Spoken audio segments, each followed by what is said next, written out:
ನಾನು ಶರ್ಮಿತಾ ಶೆಟ್ಟಿ. ಪ್ರಮುಖ ವಿದ್ಯಮಾನಗಳ 30 ಸುದ್ದಿ ಒಂದೊಂದಾಗಿ ನೋಡೋಣ. ಕರ್ನಾಟಕದ ದಕ್ಷಿಣ ಕನ್ನಡ, ಉಡುಪಿ, ಚಿಕ್ಕಮಗಳೂರು, ಉತ್ತರ ಕನ್ನಡ, ಕೊಡಗು, ಶಿವಮೊಗ್ಗ, ಹಾಸನ ಜಿಲ್ಲೆಗಳಲ್ಲಿ ಮುಂದಿನ 2 ದಿನಗಳಲ್ಲಿ ಮತ್ತೆ ಮಳೆ ಹೆಚ್ಚಾಗುವಂತ ಸಾಧ್ಯತೆ ಇದೆ ಅಂತ ಹವಾಮಾನ ಇಲಾಖೆ ಎಚ್ಚರಿಕೆ ಕೊಟ್ಟಿದೆ. ಹೀಗಾಗಿ ಈ ಜಿಲ್ಲೆಗಳಲ್ಲಿ ಆಗಸ್ಟ್ 13ರವರೆಗೂ ಎಚ್ಚರಿಕೆಯಿಂದ ಇರುವಂತೆ ಸೂಚನೆಯನ್ನು ನೀಡಲಾಗಿದೆ. ಇನ್ನು ಸದ್ಯ ಉತ್ತರ ಕನ್ನಡ ಜಿಲ್ಲೆ ಹೊರತುಪಡಿಸಿ ರಾಜ್ಯದ ಬಹುತೇಕ ಕಡೆ ಮಳೆ ಕ್ಷೀಣವಾಗಿದ್ದು ಪ್ರವಾಹದ ಆತಂಕದಲ್ಲಿದ್ದ ಜನ ನಿರಾಳರಾಗಿದ್ದಾರೆ. ಆದರೆ ಉತ್ತರ ಕನ್ನಡದಲ್ಲಿ ಸೋಮವಾರ ಭರ್ಜರಿ ಮಳೆಯಾಗಿದ್ದು 300ಕ್ಕೂ ಹೆಚ್ಚು ಮನೆಗಳು ಜಲಾವೃತವಾಗಿವೆ.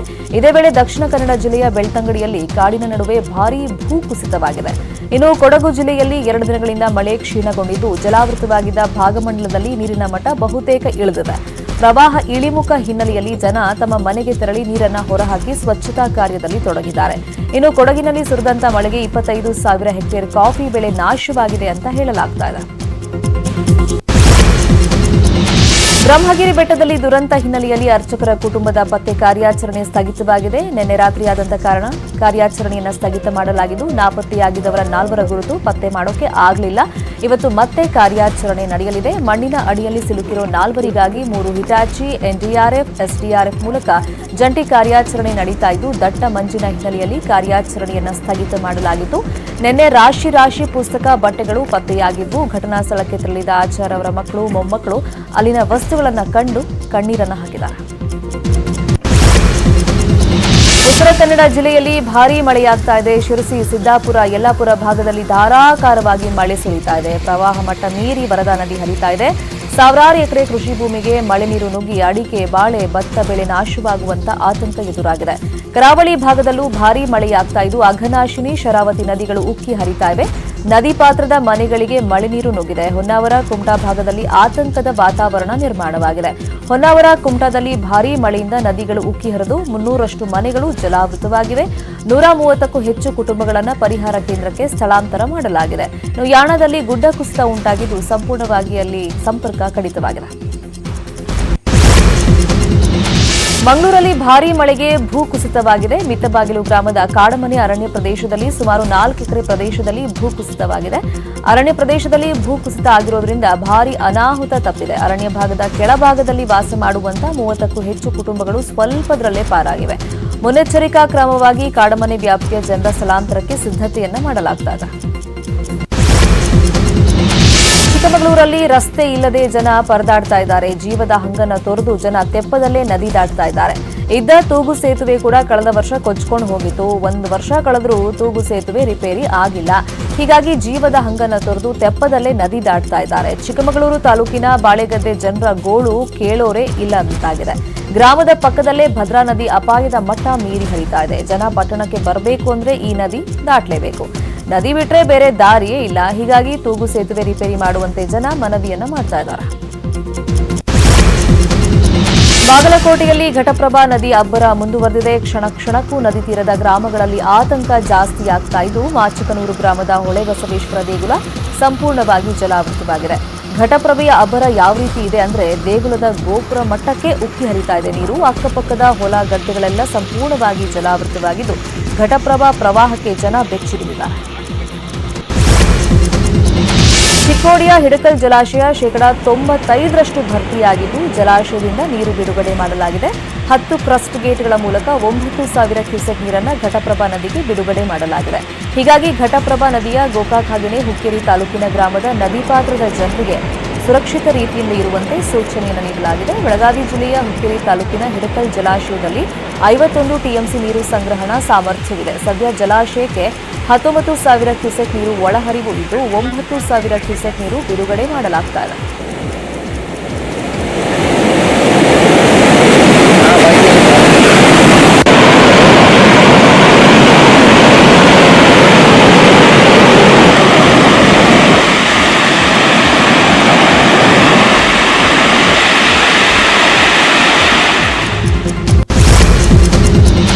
ಗಂಜಿಗಟ್ಟಿ ಗ್ರಾಮದ ಬಳಿ ಪ್ರವಾಹದಲ್ಲಿ ಕೊಚ್ಚಿ ಮೃತಪಟ್ಟಿರುವ ಬಾಲಕಿಯ ಮನೆಗೆ ಸಚಿವ ಜಗದೀಶ್ ಶೆಟ್ಟರ್ ಭೇಟಿ ನೀಡಿದರು. ಧಾರವಾಡ ಜಿಲ್ಲೆ ಕಲಘಟಕಿ ತಾಲೂಕಿನ ಗಂಜಿಗಟ್ಟಿ ಇರುವಂತಹ ಬಾಲಕಿಯ ಮನೆಗೆ ತೆರಳಿ ಕುಟುಂಬಕ್ಕೆ ಸಾಂತ್ವನದ ಮಾತುಗಳನ್ನು ಹೇಳಿದ್ದಾರೆ.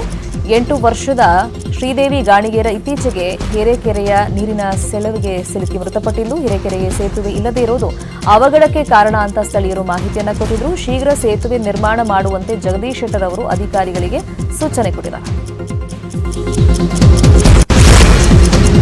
ಕಳೆದೊಂದು ವಾರದಿಂದ ಕರ್ನಾಟಕದಲ್ಲಿ ಮಳೆರಾಯ ಅಬ್ಬರಿಸ್ತಾ ಇದ್ದಾನೆ. ಮಳೆಯ ಆರ್ಭಟಕ್ಕೆ ಸಾವಿರಾರು ಕೋಟಿ ಹಾನಿಯಾಗಿದೆ. ಹಿನ್ನೆಲೆಯಲ್ಲಿ ನಿನ್ನೆ ಮೋದಿ ಪ್ರವಾಹ ಪೀಡಿತ ರಾಜ್ಯ ಸಿಎಂಗಳ ಜೊತೆಯಲ್ಲಿ ವಿಡಿಯೋ ಕಾನ್ಫರೆನ್ಸ್ ಮಾಡಿದ್ರು. ಮಳೆ ಹಾನಿ ಬಗ್ಗೆ ವರದಿಯನ್ನು ಪಡ್ಕೊಂಡಿದ್ದಾರೆ. ಇನ್ನು ಈ ವಿಡಿಯೋ ಕಾನ್ಫರೆನ್ಸ್ನಲ್ಲಿ ಸಚಿವರಾದ ಆರ್ ಅಶೋಕ್ ಹಾಗೇನೆ ಬಸವರಾಜ ಬೊಮ್ಮಾಯಿ ಭಾಗಿಯಾಗಿ ಮಳೆ ಹಾನಿ ಬಗ್ಗೆ ವರದಿಯನ್ನು ಕೊಟ್ಟಿದ್ದಾರೆ. ರಾಜ್ಯದ 12ಕ್ಕೂ ಹೆಚ್ಚು ಜಿಲ್ಲೆಗಳಲ್ಲಿ ಸುರಿದಂತಹ ತೀವ್ರ ಮಳೆಯಿಂದಾಗಿ ಪ್ರಾಥಮಿಕ ಅಂದಾಜು ಪ್ರಕಾರ 4,000 ಕೋಟಿ ರೂಪಾಯಿ ಮೌಲ್ಯದ ಆಸ್ತಿ ಪಾಸ್ತಿ, ಬೆಳೆ, ರಸ್ತೆ, ಸೇತುವೆ ಹಾಳಾಗಿದೆ. 56 ತಾಲೂಕುಗಳ 885 ಗ್ರಾಮಗಳು ಹಾನಿಗೆ ಒಳಗಾಗಿದೆ ಅಂತ ಮೋದಿಗೆ ಮಾಹಿತಿಯನ್ನು ಕೊಟ್ಟಿದ್ದಾರೆ.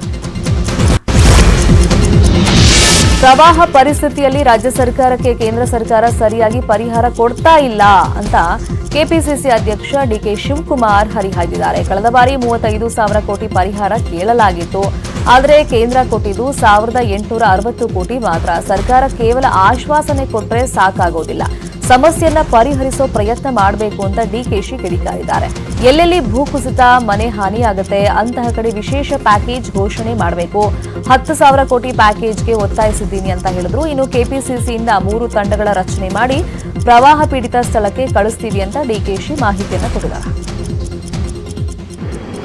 ಸರ್ಕಾರದಿಂದ ಏನೇನು ಘೋಷಣೆಗಳಾಗಿತ್ತು, ಅವ್ರಿಗೆ ಮಾತು ಕೊಟ್ಟಿದ್ದು, ಅದನ್ನು ಇವತ್ತು ಕೂಡ ನೆರವೇರಿಸಿಲ್ಲ. 35,000 ಕೋಟಿ ರೂಪಾಯಿ ಹಣ ಲಾಸ್ ಆಗಿದೆ ಅಂತ ಹೇಳಿ ಮುಖ್ಯಮಂತ್ರಿಗಳು ಹೇಳಿದ್ರು. 1,800 ಕೋಟಿ ರೂಪಾಯಿ ಕೇಂದ್ರ ಸರ್ಕಾರದಿಂದ ಬಂತು ಅನ್ನೋದು ಒಂದು ಮಾಹಿತಿ ನಮಗೆಲ್ಲ ದೊರೆತಿದೆ. ಅದು ಇವತ್ತು ಕೂಡ ಯಾರು ಮನೆ ಕಳ್ಕೊಂಡಿದ್ದಾರೆ ಅವ್ರಿಗೆ ಮನೆಯನ್ನ ಸಂಪೂರ್ಣವಾಗಿ ಕಟ್ಟಿಕೊಡೋದಾಗ್ಲಿ, ಬಿಲ್ ಕೊಡೋದಾಗ್ಲಿ ಈ ಕಾರ್ಯಕ್ರಮ ಇಡೀ ರಾಜ್ಯದ ಉದ್ದಕ್ಕೂ ಕೂಡ ಆಗಿಲ್ಲ. ಕೇರಳದ ಇಡುಕ್ಕಿ ಜಿಲ್ಲೆಯ ಮುನ್ನಾರ್ನಲ್ಲಿ ನಡೆದಂತಹ ಗುಡ್ಡ ಕುಸಿತದಲ್ಲಿ ಸಾವನ್ನಪ್ಪಿದವರ ಸಂಖ್ಯೆ 49ಕ್ಕೆ ಏರಿಕೆಯಾಗಿದೆ. ಭಾರೀ ಮಳೆಯಿಂದ ಕೇರಳದ ಇಡುಕ್ಕಿಯಲ್ಲಿ ಭೂಕುಸಿತ ಸಂಭವಿಸಿದ್ದು, ನಂತರ ರಕ್ಷಣಾ ಸಿಬ್ಬಂದಿ ಕಾರ್ಯಾಚರಣೆ ನಡೆಸ್ತಾ ಇದ್ದು 6 ಮಂದಿ ಮೃತದೇಹವನ್ನು ಹೊರಗಡೆ ತೆಗೆದಿದ್ದಾರೆ. ಮುನ್ನಾರ್ನಿಂದ 25 ಕಿಲೋಮೀಟರ್ ದೂರದಲ್ಲಿರುವಂತಹ ರಾಜಮಲಿ ಪ್ರದೇಶದಲ್ಲಿ ಘಟನೆ ಸಂಭವಿಸಿದ್ದು, ಸುಮಾರು 80 ಜನ ಈ ಪ್ರದೇಶದಲ್ಲಿ ವಾಸವಿದ್ರು ಅಂತ ಹೇಳಲಾಗಿದೆ. ಸದ್ಯಕ್ಕೆ 49 ಮಂದಿಯ ಮೃತದೇಹ ಸಿಕ್ಕಿದ್ದು, ಇನ್ನು 22 ಮಂದಿ ನಾಪತ್ತೆಯಾಗಿದ್ದಾರೆ. ಸಂಸದ ಅನಂತಕುಮಾರ್ ಹೆಗಡೆ ಮತ್ತೆ ವಿವಾದವನ್ನ ಮೈಮೇಲೆ ಎಳ್ಕೊಂಡಿದ್ದಾರೆ. ಬಿಎಸ್ಎನ್ಎಲ್ ನೌಕರರನ್ನ ದೇಶದ್ರೋಹಿಗಳಿಗೆ ಹೋಲಿಕೆ ಮಾಡಿದ್ದಾರೆ. ಉತ್ತರ ಕನ್ನಡ ಜಿಲ್ಲೆ ಕುಮಟಾದಲ್ಲಿ ಮಾತನಾಡಿದ ಅವರು, ಬಿಎಸ್ಎನ್ಎಲ್ ಸಂಸ್ಥೆಯವರು ದೇಶದ್ರೋಹಿಗಳು, ದೇಶದ್ರೋಹಿಗಳೇ ಆ ಸಂಸ್ಥೆಯಲ್ಲಿ ತುಂಬಿಕೊಂಡಿದ್ದಾರೆ. ಇದನ್ನ ಸರಿ ಮಾಡೋಕೆ ಸರ್ಕಾರದಿಂದಲೂ ಸಾಧ್ಯವಿಲ್ಲ ಅನ್ನೋ ಮೂಲಕ ವಿವಾದಾತ್ಮಕ ಹೇಳಿಕೆಯನ್ನ ಕೊಟ್ಟಿದ್ದಾರೆ. ಸಮರ್ಪಕ ಸೇವೆ ನೀಡಲು ಬಿಎಸ್ಎನ್ಎಲ್ ಸಂಸ್ಥೆಯ ನೌಕರರಿಂದ ಸಾಧ್ಯವಾಗೋದಿಲ್ಲ. ಈಗಾಗಲೇ 85,000 ಅಧಿಕಾರಿಗಳನ್ನ ಮನೆ ಕಳಿಸಿದ್ದೀವಿ. ಮುಂದಿನ ದಿನಗಳಲ್ಲಿ ಮತ್ತಷ್ಟು ನೌಕರರನ್ನ ಮನೆಗೆ ಕಳಿಸ್ತೀವಿ ಅಂತ ಹೇಳಿದ್ದಾರೆ. ಎಲ್ಲಾ ಸೌಕರ್ಯಗಳಿದ್ರೂ ಬಿಎಸ್ಎನ್ಎಲ್ ಸಂಸ್ಥೆಯ ನೌಕರರು ಕೆಲಸ ಮಾಡೋದಿಲ್ಲ. ಮುಂದಿನ ದಿನಗಳಲ್ಲಿ ಬಿಎಸ್ಎನ್ಎಲ್ ಸಂಸ್ಥೆಯನ್ನ ಸ್ಥಗಿತಗೊಳಿಸ್ತೀವಿ, ಖಾಸಗೀಕರಣಗೊಳಿಸ್ತೀವಿ ಅಂತ ಹೇಳಿದ್ದಾರೆ. ಇಡೀ ಬಿಎಸ್ಎನ್ಎಲ್ ಇವತ್ತು ಇಡೀ ದೇಶಕ್ಕೊಂದು ಕಳಂಕ ಆಗಿದೆ. ಅದನ್ನು ಮುಗಿಸ್ತಾ ಇದ್ದೀವಿ. ಇದನ್ನು ಸರಿ ಮಾಡ್ಲಿಕ್ಕೆ ಇಡೀ ದೇಶದಲ್ಲಿ ಆಗಲಿಲ್ಲ. ಅಷ್ಟೊಂದು ಜಿಡ್ಡು ಹಿಡಿದು ಹೋಗಿರ್ತಕ್ಕಂಥ ವ್ಯವಸ್ಥೆ ಬಿಎಸ್ಎನ್ಎಲ್ ವ್ಯವಸ್ಥೆ. ದೇಶದ್ರೋಹಿಗಳೇ ತುಂಬಿಕೊಂಡಿರ್ತಕ್ಕಂಥ ವ್ಯವಸ್ಥೆ ಅದಾಗಿದೆ. ನನ್ನ ಶಬ್ದದಲ್ಲಿ ನಿಖರತೆ. ನೀವು ಕೇವಲ ಅಧಿಕಾರಿಗಳಲ್ಲ, ದೇಶದ್ರೋಹಿಗಳು ಅಂತ. ರಾಜ್ಯದಲ್ಲಿ ಕೊರೋನಾ ವೈರಸ್ ಮತ್ತೆ ಅಟ್ಟಹಾಸವನ್ನು ಮುಂದುವರೆಸಿದೆ. ರಾಜ್ಯದಲ್ಲಿ ನಿನ್ನೆ 4,267 ಕೊರೋನಾ ಪ್ರಕರಣಗಳು ದಾಖಲಾಗಿವೆ. ಇದರಿಂದಾಗಿ ರಾಜ್ಯದಲ್ಲಿ ಒಟ್ಟು ಸೋಂಕಿತರು 1,82,354 ಕೇಸ್ಗೆ ಏರಿಕೆಯಾಗಿದೆ. ನಿನ್ನೆ 5,218 ಮಂದಿ ಕೊರೋನಾದಿಂದ ಗುಣಮುಖರಾಗಿ ಡಿಸ್ಚಾರ್ಜ್ ಆಗಿದ್ದಾರೆ. ನಿನ್ನೆ ಒಂದೇ ದಿನ ರಾಜ್ಯದಲ್ಲಿ 114 ಮಂದಿ ಸಾವನ್ನಪ್ಪಿದ್ದು, ಇದರಿಂದಾಗಿ ಕರ್ನಾಟಕದಲ್ಲಿ ಒಟ್ಟು 3,312 ಮಂದಿ ಕೊರೋನಾಗೆ ಬಲಿಯಾಗಿದ್ದಾರೆ. ರಾಜಧಾನಿ ಬೆಂಗಳೂರಲ್ಲಿ ನಿನ್ನೆ ಸೋಂಕಿತರಿಗಿಂತ ಬಹುತೇಕ ಮಂದಿ ದುಪ್ಪಟ್ಟು ಡಿಸ್ಚಾರ್ಜ್ ಆಗಿದ್ದಾರೆ. 1,243 ಪ್ರಕರಣಗಳು ನಿನ್ನೆ ದಾಖಲಾಗಿದ್ರೆ 2,037 ಮಂದಿ ಕೊರೋನಾದಿಂದ ಡಿಸ್ಚಾರ್ಜ್ ಆಗಿದ್ದಾರೆ. 36 ಸೋಂಕಿತರು ಸಾವನ್ನಪ್ಪಿದ್ದು, ಒಟ್ಟು 1,276 ಮಂದಿ ಕೊರೋನಾದಿಂದ ಸಾವನ್ನಪ್ಪಂತೆ ಆಗಿದೆ. ಇನ್ನು ಕಲಬುರಗಿಯಲ್ಲಿ ದಿನೇ ದಿನೇ ಸೋಂಕಿತರ ಸಂಖ್ಯೆ ಜಾಸ್ತಿ ಆಗ್ತಾ ಇದೆ. ನಿನ್ನೆ 196 ಮಂದಿಗೆ ಸೋಂಕು ದೃಢಪಟ್ಟಿದ್ದು, ಸೋಂಕಿತರ ಸಂಖ್ಯೆ 7,537ಕ್ಕೆ ಏರಿಕೆಯಾಗಿದೆ. 108 ಜನ ಸೋಂಕಿತರು ಡಿಸ್ಚಾರ್ಜ್ ಆಗಿದ್ದು, ಡಿಸ್ಚಾರ್ಜ್ ಆದವರ ಸಂಖ್ಯೆ 4,837ಕ್ಕೆ ಏರಿಕೆಯಾಗಿದೆ. ಇನ್ನು ಇನ್ನು ಕೊರೋನಾ ಸೋಂಕಿಗೆ ತುತ್ತಾಗಿದ್ದ ಸಿಎಂ ಯಡಿಯೂರಪ್ಪ ಗುಣಮುಖರಾಗಿ ಆಸ್ಪತ್ರೆಯಿಂದ ಡಿಸ್ಚಾರ್ಜ್ ಆಗಿದ್ದಾರೆ. ಕಳೆದ 9 ದಿನಗಳಿಂದ ಬೆಂಗಳೂರಿನ ಮಣಿಪಾಲ್ ಆಸ್ಪತ್ರೆಯಲ್ಲಿ ಸಿಎಂ ಚಿಕಿತ್ಸೆಯನ್ನು ಪಡ್ಕೊಳ್ತಾ ಇದ್ರು. ಕೋವಿಡ್ ಟೆಸ್ಟ್ ವೇಳೆ ನೆಗೆಟಿವ್ ಬಂದಂತ ಹಿನ್ನೆಲೆಯಲ್ಲಿ ಸಿಎಂ ಯಡಿಯೂರಪ್ಪ ಅವರನ್ನ ವೈದ್ಯರು ಡಿಸ್ಚಾರ್ಜ್ ಮಾಡಿದ್ದಾರೆ. ಸಿಎಂಗೆ ಯಾವುದೇ ರೋಗ ಲಕ್ಷಣಗಳು ಇರಲಿಲ್ಲ. ಜೊತೆಗೆ ಸಿಎಂ ಆರೋಗ್ಯ ಕೂಡ ಉತ್ತಮವಾಗಿ ಇರೋದ್ರಿಂದ ಮಣಿಪಾಲ್ ವೈದ್ಯರು ಸಿಎಂ ಅವರನ್ನ ಡಿಸ್ಚಾರ್ಜ್ ಮಾಡಿದ್ದಾರೆ. ಆಸ್ಪತ್ರೆಯ ವೈದ್ಯರು ಹೂಗುಚ್ಛ ನೀಡಿ ಸಿಎಂಗೆ ಬೀಳ್ಕೊಡುಗೆ ಕೊಟ್ಟಿದ್ದಾರೆ. ಇನ್ನು ಡಿಸ್ಚಾರ್ಜ್ ಆದ ಬಗ್ಗೆ ಟ್ವೀಟ್ ಮಾಡಿರುವಂತಹ ಸಿಎಂ ಬಿಎಸ್ವೈ, ನಿಮ್ಮೆಲ್ಲರ ಶುಭ ಹಾರೈಕೆಗಳಿಂದ ಗುಣಮುಖನಾಗಿದ್ದೀನಿ. ವೈದ್ಯರ ಸಲಹೆಯಂತೆ ಇನ್ನೂ ಕೆಲವು ದಿನ ಮನೆಯಲ್ಲೇ ಕ್ವಾರಂಟೈನ್ನಲ್ಲಿ ಇರ್ತೀನಿ ಅಂತ ಹೇಳಿದ್ದಾರೆ. ಸಿಎಂ ಬಿಎಸ್ವೈಗೆ ಕೊರೋನಾ ಬಂದ ಹಿನ್ನೆಲೆಯಲ್ಲಿ ಈ ಬಾರಿ ಸ್ವಾತಂತ್ರ್ಯ ದಿನಾಚರಣೆಯಂದು ಧ್ವಜಾರೋಹಣ ಯಾರು ಮಾಡ್ತಾರೆ ಅನ್ನೋ ಪ್ರಶ್ನೆ ಕಾಡತೊಡಗಿತ್ತು. ಆದರೆ ಸಿಎಂ ಕೊರೋನಾದಿಂದ ಬೇಗ ಗುಣಮುಖರಾಗಿದ್ದು ಎಲ್ಲಾ ಗೊಂದಲಗಳಿಗೂ ತೆರೆಯನ್ನ ಎಳೆದಿದ್ದಾರೆ. ಈ ಬಾರಿ ಸಿಎಂ ಯಡಿಯೂರಪ್ಪ ಅವರೇ ಧ್ವಜಾರೋಹಣವನ್ನ ಮಾಡಲಿದ್ದಾರೆ. ಹುಬ್ಬಳ್ಳಿಯಲ್ಲಿ ಕೊರೋನಾದಿಂದ ಸಾವನ್ನಪ್ಪಿದವರ ಅಂತ್ಯಕ್ರಿಯೆಯಲ್ಲಿ ಎಡವಟ್ಟನ್ನ ಮಾಡಲಾಗ್ತಿದೆ ಅನ್ನೋ ಆರೋಪಗಳು ಕೇಳಿಬರ್ತಾ ಇದೆ. ಮಾರ್ಗಸೂಚಿಯಂತೆ ಮೃತರ ಸಮಾಜದ ಸಂಪ್ರದಾಯದಂತೆ ಅಂತ್ಯ ಸಂಸ್ಕಾರ ಮಾಡಬೇಕು, ಕುಟುಂಬಸ್ಥರ ಸಲಹೆ ಪಡೆದು ಹೂಳಬೇಕು ಅಥವಾ ಅಗ್ನಿಸ್ಪರ್ಶ ಮಾಡಬೇಕು ಅಂತ ಸರ್ಕಾರದ ಮಾರ್ಗಸೂಚಿಯಲ್ಲೇ ಇದೆ. ಆದರೆ ಕಿಮ್ಸ್ ಸಿಬ್ಬಂದಿ ಮೃತದೇಹಗಳನ್ನ ಹೂಳೋಕೆ ಜಾಗ ಸಿಗದೆ ಅಗ್ನಿಸ್ಪರ್ಶ ಮಾಡ್ತಾ ಇದ್ದಾರಂತೆ. ಇದಕ್ಕೆ ಹುಬ್ಬಳ್ಳಿಯ ಕ್ರಿಶ್ಚಿಯನ್ ಸಮಾಜದ ಮುಖಂಡರು ಆಕ್ರೋಶವನ್ನು ವ್ಯಕ್ತಪಡಿಸಿದ್ದಾರೆ. ಕ್ರಿಶ್ಚಿಯನ್ ಸಂಪ್ರದಾಯದಂತೆ ಮೃತದೇಹಗಳನ್ನ ಹೂಳಬೇಕು, ಆದರೆ ಕಿಮ್ಸ್ ಸಿಬ್ಬಂದಿ ಅಗ್ನಿಸ್ಪರ್ಶ ಮಾಡ್ತಿದ್ದಾರೆ ಅಂತ ಹೇಳಲಾಗ್ತಾ ಇದೆ. ಈ ಸಮಸ್ಯೆ ಬಗೆಹರಿಸಬೇಕು ಅಂತ ಕ್ರಿಶ್ಚಿಯನ್ ಸಮಾಜದ ಮುಖಂಡರು ಆಗ್ರಹವನ್ನು ಮಾಡಿದ್ದಾರೆ. ನನ್ನ ರಿಕ್ವೆಸ್ಟ್ ಏನಂತಂದ್ರೆ, ಇಂಥ ಪರಿಸ್ಥಿತಿ ಇನ್ನು ಮುಂದೆ ಯಾರಿಗಾದ್ರೂ ಬಂದ್ರು ಕ್ರೈಸ್ತರಿಗೆ ಒಂದು ಸಪ್ರೇಟ್ ಜಾಗ ಆದ್ರೂ ಮಾಡಿಕೊಡ್ರಿ. ಇಲ್ಲಂತಂದ್ರೆ ಇದ್ದುದು ಜಗದಲ್ಲಿ ಆದ್ರೆ ನೀವು ಒಂದು ಜಗದಲ್ಲಿ ಅಟ್ಲೀಸ್ಟ್ ಒಂದು ಪ್ಲೇಸ್ ಕೊಡ್ಬೇಕು. ಇದನ್ನ ನೀನು ಕೊಟ್ಟಿಲ್ಲ ಅಂತ ನಮ್ಗೆ ಬಹಳ ದುಃಖ ಆಗ್ತಾ ಇದೆ. ನನ್ನ ರಿಕ್ವೆಸ್ಟ್ ಏನಂತಂದ್ರೆ, ಇಂಥ ಪರಿಸ್ಥಿತಿ ಇನ್ನು ಮುಂದೆ ಯಾರಿಗಾದ್ರೂ ಬಂದ್ರು ತಮ್ಮ ವಿರುದ್ಧ ಲೋಕಾಯುಕ್ತದಲ್ಲಿ ದೂರು ದಾಖಲಾಗಿದ್ದನ್ನು ಸಚಿವ ಡಾಕ್ಟರ್ ಕೆ ಸುಧಾಕರ್ ಸ್ವಾಗತಿಸಿದ್ದಾರೆ. ಇದರಿಂದನಾದರೂ ಸತ್ಯ ಹೊರಗಡೆ ಬರಲಿ ಅಂತ ಹೇಳಿದ್ದಾರೆ. ಇದು ರಾಜಕೀಯ ಪ್ರೇರಿತ ದೂರಾಗಿದೆ. ಯಾವುದೇ ತನಿಖಾ ಸಂಸ್ಥೆಯಿಂದ ತನಿಖೆ ಆದರೂ ಸ್ವಾಗತ ಅಂತ ಹೇಳಿದ್ದಾರೆ. ಇನ್ನು ಲೆಕ್ಕ ಕೊಡಿ ಎಂಬ ಸಿದ್ದರಾಮಯ್ಯ ಡಿಕೆ ಶಿವಕುಮಾರ್ಗೆ ಸುಧಾಕರ್ ತಿರುಗೇಟನ್ನ ಕೊಟ್ಟಿದ್ದಾರೆ. ನೆರೆ ವೀಕ್ಷಣೆ ಮಾಡೋದನ್ನ ಬಿಟ್ಟು ಖರ್ಚುಗಳ ಬಗ್ಗೆ ಲೆಕ್ಕ ಕೊಡಬೇಕಾ? ಸರ್ಕಾರ ಲೆಕ್ಕ ಕೊಡಬೇಕು, ಕೊಡುತ್ತೆ. ಡಿಕೆ ಶಿವಕುಮಾರ್ ಅಂತವರು ಭ್ರಷ್ಟಾಚಾರದ ಬಗ್ಗೆ ಮಾತಾಡ್ತಾರೆ ಅಂತ ವ್ಯಂಗ್ಯವಾಡಿದ್ದಾರೆ. ನಗರದಲ್ಲಿ ಕೊರೋನಾ ಸೋಂಕು ಪತ್ತೆಯಾದಂತಹ ಮನೆಗಳನ್ನು ಕಂಟೈನ್ಮೆಂಟ್ ಮಾಡೋದ್ರಿಂದ ಸಾರ್ವಜನಿಕ ಸಂಚಾರಕ್ಕೆ ತೊಂದರೆ ಆಗ್ತಾ ಇದೆ. ಹಾಗೆ ಸೋಂಕಿಗೆ ಒಳಗಾದ ಮನೆ ಮಂದಿಗೆ ಮುಜುಗರ ತಪ್ಪಿಸೋದಕ್ಕೆ ಕಂಟೈನ್ಮೆಂಟ್ ಪದ್ಧತಿ ಕೈಬಿಡೋ ಬಗ್ಗೆ ಸರ್ಕಾರಕ್ಕೆ ಮನವಿ ಸಲ್ಲಿಸಲು ಬಿಬಿಎಂಪಿ ಮುಂದಾಗಿದೆ. ನಗರದಲ್ಲಿ ಈವರೆಗೆ 28,716 ಪ್ರದೇಶಗಳನ್ನು ಕಂಟೈನ್ಮೆಂಟ್ ವಲಯ ಅಂತ ಮಾಡಲಾಗಿದ್ದು, ಅದರಲ್ಲಿ 14,706 ಕಂಟೈನ್ಮೆಂಟ್ ಪ್ರದೇಶಗಳನ್ನು ಮುಕ್ತಗೊಳಿಸಲಾಗಿದೆ. ಸದ್ಯಕ್ಕೆ 14,100 ಪ್ರದೇಶಗಳಲ್ಲಿ ಕಂಟೈನ್ಮೆಂಟ್ ಜಾರಿಯಲ್ಲಿದೆ. ರಸ್ತೆಯನ್ನ ಕಂಟೈನ್ಮೆಂಟ್ ಮಾಡ್ತಾ ಇರೋದ್ರಿಂದ ಅಲ್ಲಿನ ಜನರು ಮುಜುಗರಕ್ಕೆ ಒಳಗಾಗ್ತಾ ಇದ್ದು ಕಂಟೈನ್ಮೆಂಟ್ ಮಾಡದಂತೆ ಮನವಿಯನ್ನ ಮಾಡಿಕೊಳ್ತಾ ಇದ್ದಾರೆ. ಹೀಗಾಗಿ ಬಿಬಿಎಂಪಿ ಕಂಟೈನ್ಮೆಂಟ್ ಪದ್ಧತಿ ಕೈ ಬಿಡೋ ಬಗ್ಗೆ ಸರ್ಕಾರಕ್ಕೆ ಪ್ರಸ್ತಾವನೆ ಸಲ್ಲಿಸೋದಕ್ಕೆ ಮುಂದಾಗಿದೆ. ಎಸ್ಎಸ್ಎಲ್ಸಿ ಫಲಿತಾಂಶ ಪ್ರಕಟವಾಗಿದ್ದು, ಈ ಬಾರಿ ಒಟ್ಟು 71.80% ಫಲಿತಾಂಶ ಬಂದಿದೆ. ಕಳೆದ ಸಾಲಿನಲ್ಲಿ 73.70% ವಿದ್ಯಾರ್ಥಿಗಳು ಪಾಸಾಗಿದ್ರು. ಪ್ರತಿ ಬಾರಿಯಂತೆಯೂ ಈ ಬಾರಿಯೂ ಬಾಲಕಿಯರದ್ದೇ ಮೇಲುಗೈ. ಈ ಬಾರಿ 66.41% ಬಾಲಕರು ಉತ್ತೀರ್ಣರಾಗಿದ್ದು 77.74% ಬಾಲಕಿಯರು ಪಾಸಾಗಿದ್ದಾರೆ. 6 ಮಂದಿ ವಿದ್ಯಾರ್ಥಿಗಳು 625ಕ್ಕೆ 625 ಅಂಕಗಳನ್ನು ಗಳಿಸಿದ್ದು, ಕಳೆದ ಬಾರಿ ಇಬ್ಬರು ಮಾತ್ರ ಈ ಸಾಧನೆಯನ್ನ ಮಾಡಿದ್ರು. ಇನ್ನು ನಗರ ಪ್ರದೇಶದಲ್ಲಿ 73.41% ಮಂದಿ ವಿದ್ಯಾರ್ಥಿಗಳು ಉತ್ತೀರ್ಣರಾಗಿದ್ದು, ಗ್ರಾಮೀಣ ಭಾಗದ 77.18% ವಿದ್ಯಾರ್ಥಿಗಳು ಪಾಸಾಗಿದ್ದಾರೆ. ಅಂತೆಯೇ ಕನ್ನಡ ಮಾಧ್ಯಮದ 70.49% ವಿದ್ಯಾರ್ಥಿಗಳು ಉತ್ತೀರ್ಣರಾಗಿದ್ದು, ಆಂಗ್ಲ ಮಾಧ್ಯಮದ 84.98% ಮಂದಿ ವಿದ್ಯಾರ್ಥಿಗಳು ಉತ್ತೀರ್ಣರಾಗಿದ್ದಾರೆ. ಇನ್ನು ಫಲಿತಾಂಶ ಘೋಷಿಸಿದ ಬಳಿಕ ಸಚಿವ ಸುರೇಶ್ ಕುಮಾರ್ ಕೋಲಾರದ ಕುರುಡುಮಲೆ ದೇಗುಲದಲ್ಲಿ ಪೂಜೆಯನ್ನು ಸಲ್ಲಿಸಿದರು. ಎಸ್ಎಸ್ಎಲ್ಸಿ ಫಲಿತಾಂಶ ಪ್ರಕಟಗೊಂಡಿದ್ದು, ಕಲಬುರಗಿ ಜಿಲ್ಲೆ 8 ಸ್ಥಾನದ ಮೇಲಕ್ಕೇರಿದೆ. ಕಳೆದ ವರ್ಷ 30ನೇ ಸ್ಥಾನದಲ್ಲಿದ್ದ ಕಲಬುರಗಿ ಜಿಲ್ಲೆ ಈ ಬಾರಿ 22ನೇ ಸ್ಥಾನಕ್ಕೆ ಏರಿದೆ. ಇನ್ನು ವಿಜಯನಗರದ ಗ್ರಾಮೀಣ ಭಾಗದ ವಿದ್ಯಾರ್ಥಿಗಳಿಬ್ಬರು ಎಸ್ಎಸ್ಎಲ್ಸಿ ಪರೀಕ್ಷೆಯಲ್ಲಿ ರಾಜ್ಯ ಮಟ್ಟದಲ್ಲಿ ಗಮನವನ್ನು ಸೆಳೆದಿದ್ದಾರೆ. ಸಿಂದಗಿ ತಾಲೂಕಿನ ಹಿಟ್ನಳ್ಳಿ ಗ್ರಾಮದ ಬಾಲಕಿ ಅರ್ಪಿತಾ ಶಶಿಕಾಂತ್ ರಾಠೋಡ್ 623 ಅಂಕ ಪಡೆಯುವ ಮೂಲಕ ರಾಜ್ಯಕ್ಕೆ 3ನೇ ಸ್ಥಾನವನ್ನು ಪಡ್ಕೊಂಡಿದ್ದಾಳೆ. ಅದೇ ರೀತಿ ಮುದ್ದೇಬಿಹಾಳ ತಾಲೂಕಿನ ನಾಗರಬೆಟ್ಟದ ನಿಂಗೊಂಡ ಗಂಜ್ಯಾಳ 622 ಅಂಕ ಪಡೆಯುವ ಮೂಲಕ ರಾಜ್ಯಕ್ಕೆ 4ನೇ ಸ್ಥಾನವನ್ನು ಪಡೆದಿದ್ದಾರೆ. ಈ ವರ್ಷ ಶಾಲೆ ತೆರೆಯುವಂತ ಆಲೋಚನೆ ಇಲ್ಲ ಅಂತ ಕೇಂದ್ರ ಶಿಕ್ಷಣ ಇಲಾಖೆ ಹೇಳಿದೆ. ಈ ವರ್ಷವನ್ನ ಶೂನ್ಯ ವರ್ಷ ಅಂತ ಪರಿಗಣಿಸಲಾಗುತ್ತೆ. ಆದರೆ ವರ್ಷದ ಕೊನೆಯಲ್ಲಿ ಪರೀಕ್ಷೆ ಇರುತ್ತೆ.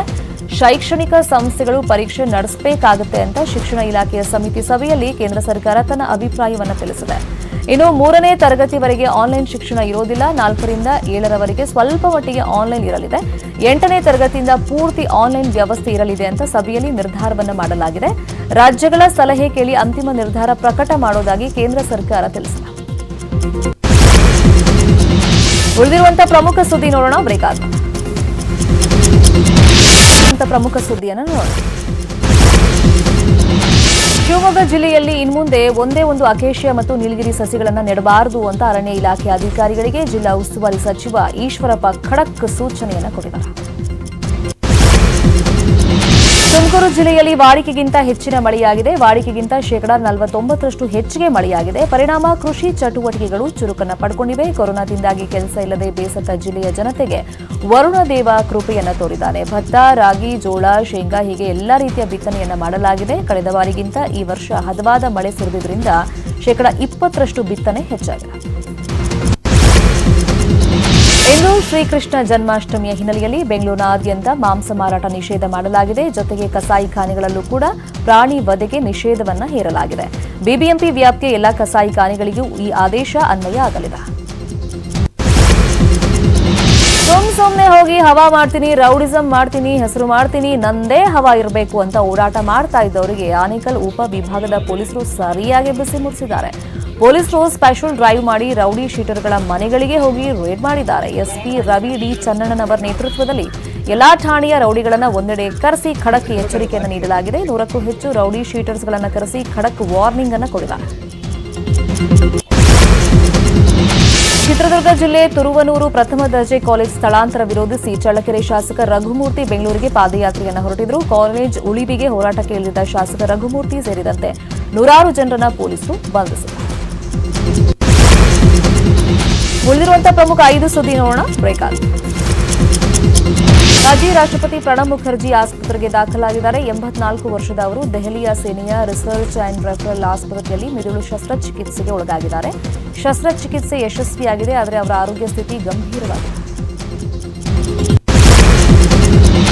ಬಾಲಿವುಡ್ ನಟ ಸುಶಾಂತ್ ಸಿಂಗ್ ರಜಪೂತ್ ಸಾವಿನ ಪ್ರಕರಣ ದಿನಕ್ಕೊಂದು ಟ್ವಿಸ್ಟ್ ಅನ್ನು ಪಡ್ಕೊಳ್ತಾ ಇದೆ. ಪ್ರಕರಣ ಸಂಬಂಧ ಬಾಲಿವುಡ್ ನಟಿ ರಿಯಾ ಚಕ್ರವರ್ತಿ ಸುಪ್ರೀಂ ಕೋರ್ಟ್ ಮೆಟ್ಲನ್ನು ಹತ್ತಿದ್ದಾರೆ. ಪ್ರಕರಣವನ್ನು ಸಿಬಿಐ ವರ್ಗಾಯಿಸುವಲ್ಲಿ ಯಾವುದೇ ಆಕ್ಷೇಪ ಇಲ್ಲ ಅಂತ ಹೇಳಿದ್ದಾರೆ. ರಾಜಸ್ಥಾನದಲ್ಲಿ ಬಂಡಾಯ ನಾಯಕ ಸಚಿನ್ ಪೈಲಟ್ ಇದೀಗ ಮತ್ತೆ ಕಾಂಗ್ರೆಸ್ ಪಕ್ಷಕ್ಕೆ ಸೇರ್ಪಡೆಯಾಗುವಂತ ಆಲೋಚನೆಯಲ್ಲಿ ಇದ್ದಾರೆ ಅಂತ ಹೇಳಲಾಗ್ತಾ ಇದೆ. ರಾಹುಲ್ ಗಾಂಧಿ ಹಾಗೂ ಪ್ರಿಯಾಂಕಾ ಜೊತೆ ಸಚಿನ್ ಈಗಾಗಲೇ ಮಾತುಕತೆಯನ್ನ ನಡೆಸಿದ್ದಾರೆ. ಅಮೆರಿಕ ಅಧ್ಯಕ್ಷ ಡೊನಾಲ್ಡ್ ಟ್ರಂಪ್ ಸುದ್ದಿಗೋಷ್ಠಿ ನಡುವೆಯೇ ನಿರ್ಗಮಿಸಿದ ಘಟನೆ ನಡೆದಿದೆ. ಶ್ವೇತಭವನದಲ್ಲಿ ಟ್ರಂಪ್ ಸುದ್ದಿಗೋಷ್ಠಿ ನಡೆಸ್ತಾ ಇದ್ರು. ಈ ವೇಳೆ ವೈಟ್ ಹೌಸ್ ಆವರಣದಲ್ಲಿ ಓರ್ವನನ್ನ ಭದ್ರತಾ ಸಿಬ್ಬಂದಿ ಶೂಟೌಟ್ ಮಾಡಿದ್ದಾರೆ. ಈ ಸುದ್ದಿ ತಿಳಿತಾ ಇದ್ದಂತೆ ಟ್ರಂಪ್ ಸುದ್ದಿಗೋಷ್ಠಿಯಿಂದ ನಿರ್ಗಮಿಸಿದ್ರು. ಅಲ್ಲಿ ನೆರೆದಿದ್ದ ಮಾಧ್ಯಮದವರಿಗೆ ಏನಾಗ್ತಿದೆ ಅಂತ ಗೊತ್ತಾಗದ ಗೊಂದಲ ಏರ್ಪಟ್ಟಿತ್ತು.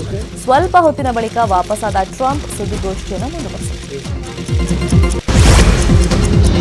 ಶ್ರೀಕೃಷ್ಣ ಜನ್ಮಾಷ್ಟಮಿ ಪ್ರಯುಕ್ತ ಇಸ್ಕಾನ್ ದೇವಾಲಯದಲ್ಲಿ ಸಂಭ್ರಮ ಮನೆ ಮಾಡಿದೆ. ಭಕ್ತರ ಪ್ರವೇಶಕ್ಕೆ ಅವಕಾಶ ಇಲ್ಲ, ಆದರೆ ಎಲ್ಲಾ ಪೂಜಾ ಕೈಂಕರ್ಯಗಳನ್ನು ಆನ್ಲೈನ್ನಲ್ಲಿ ನೋಡಬಹುದು.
ಸದ್ಯದ ನ್ಯೂಸ್ ಅಪ್ಡೇಟ್ಸ್ ನೋಡ್ತಾ ಇರಿ ನ್ಯೂಸ್ 18 ಕನ್ನಡ. ಜಾಲ ನಮ್ಮದು, ಬಲ ನಿಮ್ಮದು.